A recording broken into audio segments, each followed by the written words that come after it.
साथियों नमस्कार, मैं राघवेंद्र त्रिपाठी आपके अपने YouTube channel RT success biology classes में एक बार फिर से आपका स्वागत करता हूं।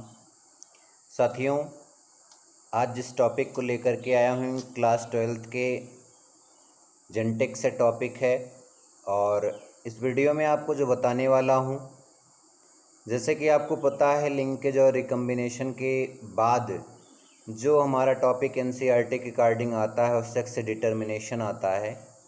तो सेक्स डिटर्मिनेशन को जानने से पहले हमें क्रोमोसोम के टाइप्स के बारे में जानना होगा।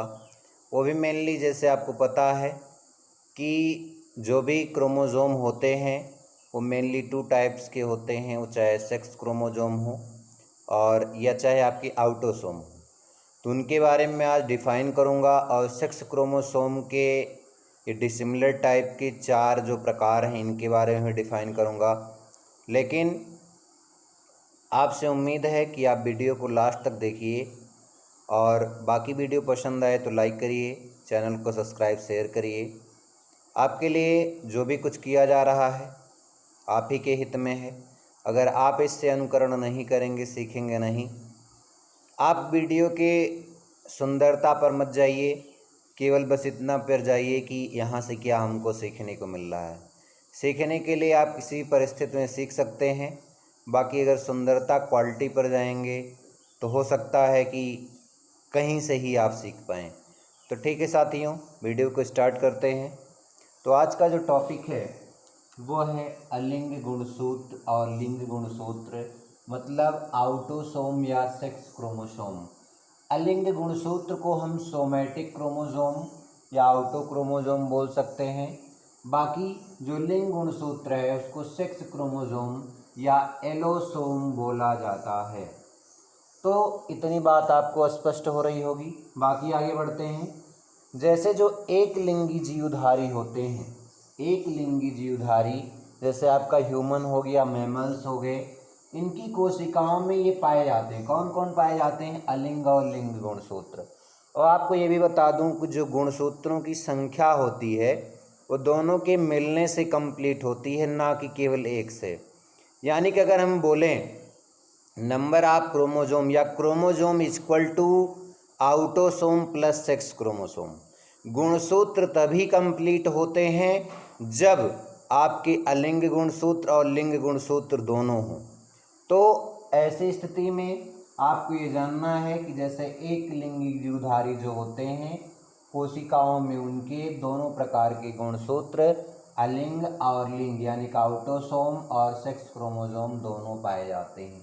बाकी आगे देखेंगे, इसमें देख लेते हैं अलिंग गुणसूत्र क्या होते हैं। नाम से स्पष्ट है, अलिंग गुणसूत्र यानी कि जो लिंग के निर्धारण में मदद ना करे उसको हम क्या बोलेंगे? अलिंग गुणसूत्र बोलेंगे। तो यहाँ पे लिखा सोमैटिक क्रोमोसोम या ऑटोसोम, ये गुणसूत्र लिंग निर्धारण में मदद नहीं करते, लिंग के निर्धारण में मदद नहीं करते हैं। इन पर केवल दैहिक लक्षण के जीन पाए जाते हैं। दैहिक मतलब सोमैटिक लक्षण के ही जीन पाए जाते हैं। और आपको ये भी पता होना चाहिए जैसे इनकी संख्या में कमी या अधिकता से रोग या विकार हो जाते हैं, जिसको हम ऑटोसोमल डिसऑर्डर कहते हैं।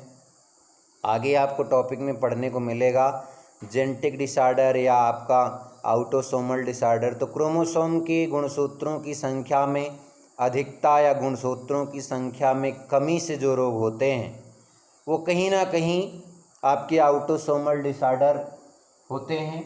बाकी आपको ये भी पता होना चाहिए कि जोड़े में समजात होते हैं। जैसे आपने देखा होगा कि मनुष्य की बात किया जाए तो 44 ऑटोसोम होते हैं, 22 का जोड़ा होता है। इसी तरह से ज़्यादातर जीवों में आप देखेंगे समान होते हैं और जोड़े में ही होंगे, लेकिन जो सेक्स क्रोमोसोम होता है वो असमान होता है। और इनका आकार भी कैसा होता है? आकार और माप भी समान होता है। लेकिन जस्ट अपोजिट देख लेते हैं, लिंग गुणसूत्र क्या होते हैं? सेक्स क्रोमोसोम या इन्हीं को एलोसोम बोला जाता है। ये गुणसूत्र लैंगिक लक्षणों के जीन धारण करते हैं। नाम ही लिंग गुणसूत्र है तो लक्षण किसका धारण करेंगे? लिंग का या लैंगिक लक्षणों का। तो लैंगिक लक्षणों के जीन को धारण करते हैं और इसीलिए क्या करते हैं, लिंग का निर्धारण भी करते हैं। तो क्या करेंगे, लिंग निर्धारण सेक्स डिटर्मिनेशन में मदद करते हैं। लेकिन ये समजात नहीं होते, आकार व माप में भी समान नहीं होते हैं, इम्पॉर्टेंट फैक्टर है। बाकी आगे देखेंगे असमान लिंग गुणसूत्र के प्रकार। असमान कुछ अलग नहीं है, इसको हम लिंग गुणसूत्र के प्रकार ही कहते हैं भाई, क्योंकि जो लिंग गुणसूत्र होता है वो ऑलरेडी असमान ही होता है, तो इसलिए क्या है, असमान केवल लिख दिया गया है। डिसिमिलर सेक्स क्रोमोसोम टाइप, ये मुख्यतः 4 टाइप्स के होते हैं, जैसा कि आपको इसी के आधार पर लिंग निर्धारण भी 4 टाइप को पढ़ने को मिलता है। X X X Y, X 0 X X, इस तरह के आपको जो लिंग निर्धारण है, जेड जेड जेड डब्लू, या जो भी चीज़ें हैं, इन्हीं के बेसिस पर आप जितने भी जीव हैं सबका लिंग निर्धारण करते हैं। तो इसी को मैं डिफाइन करूंगा। यहाँ पर केवल हमने पहले प्रकार को लिया है जो बहुत ही महत्वपूर्ण है। जो पहला प्रकार निकल के आता है एक्स एक्स और एक्स वाई प्रकार, मतलब एक्स एक्स एक्स वाई प्रकार यह मनुष्य में, स्तनधारियों में, फल मक्खियों सहित अन्य कीटों में भी पाया जाता है। जैसे हम लोग मनुष्य हैं, तो मनुष्य में गुणसूत्रों की संख्या जो होती है टोटल 46 होती है, और इनमें से सेक्स क्रोमोसोम जो होते हैं वो या तो एक्स एक्स होते हैं या तो एक्स वाई। नर के लिए एक्स वाई होता है और मादा के लिए एक्स एक्स होता है। तो देखेंगे इसमें क्या होता है, तो यह इस प्रकार का जो गुणसूत्र होता है, यह मनुष्य में, स्तनधारियों मैमल्स में, फल मक्खियों में, ड्रोसोफिला में, अन्य कीटों में भी पाया जाता है।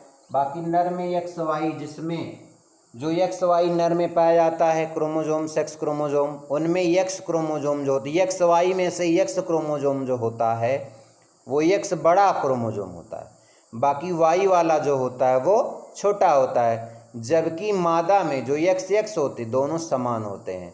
तो असमान होने के कारण इसको आप क्या कहते हैं, हेट्रोफिलिक कहते हैं, और जो मादा होती है उसमें समान होने के कारण इसको आप होमोफिलिक कहते हैं।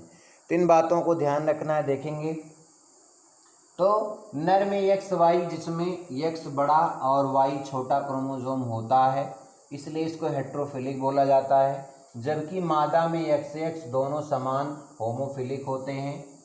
और लिंग को प्रभावित करने वाले जीन एक्स गुणसूत्र पर ही पाए जाते हैं। ये सबसे इम्पोर्टेंट फैक्टर है कि जो लिंग को प्रभावित करने वाले गुणसूत्र हैं वो किस पर पाए जाते हैं, तो जीन हैं वो पाए जाते हैं एक्स गुणसूत्र पर। तो लिंग को प्रभावित करने वाले जो जीन कहाँ पाए जाते हैं, एक्स गुणसूत्र पर पाए जाते हैं। जबकि वाई गुणसूत्र पर हेट्रोक्रोमैटिन होता है, अर्थात कुछ जीन या जीन रहित होते हैं। जो वाई गुणसूत्र होता है वो हेट्रोक्रोमैटिन में होता है, बाकी इनमें क्या नहीं होता, या तो जीन होता ही नहीं है या तो बहुत कम होता है। असमान प्रकार होने पर भी ये गुणसूत्र समजात की तरह कार्य करते हैं। कौन, जैसे जो एक्स वाई हैं, एक्स एक्स हैं, एक्स एक्स आपका क्या होता है, समजात होता है, लेकिन एक्स वाई जो होता है आपका असमजात होगा, समान नहीं होते। असमान होने के बावजूद भी क्या करते हैं, ये समजात की तरह कार्य करते हैं, समजात की तरह कार्य करते हैं। और अर्धसूत्री विभाजन के बाद या अर्धसूत्री विभाजन यानी कि आप बोल सकते हैं मियोटिक डिवीज़न या मियोसिस होने के फलस्वरूप ये युग्मकों का निर्माण करते हैं, मतलब गैमीट का फॉर्मेशन करते हैं। वही गैमीट मेल गैमीट या फीमेल गैमीट कहलाता है।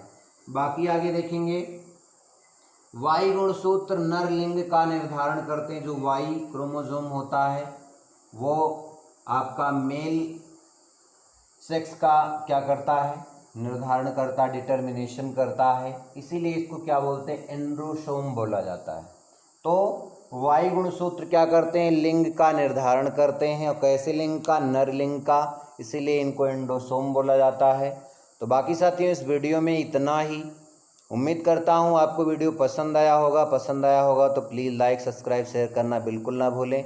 थोड़ी समय के लिए मैं स्क्रीन से हट रहा हूँ, आप स्क्रीनशॉट ले लीजिए जिससे आपको नोट्स बनाने में आसानी रहे।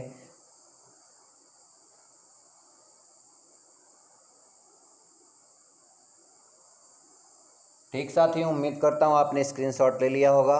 फिर आपसे मिलेंगे अगले वीडियो में, तब तक के लिए जय हिंद।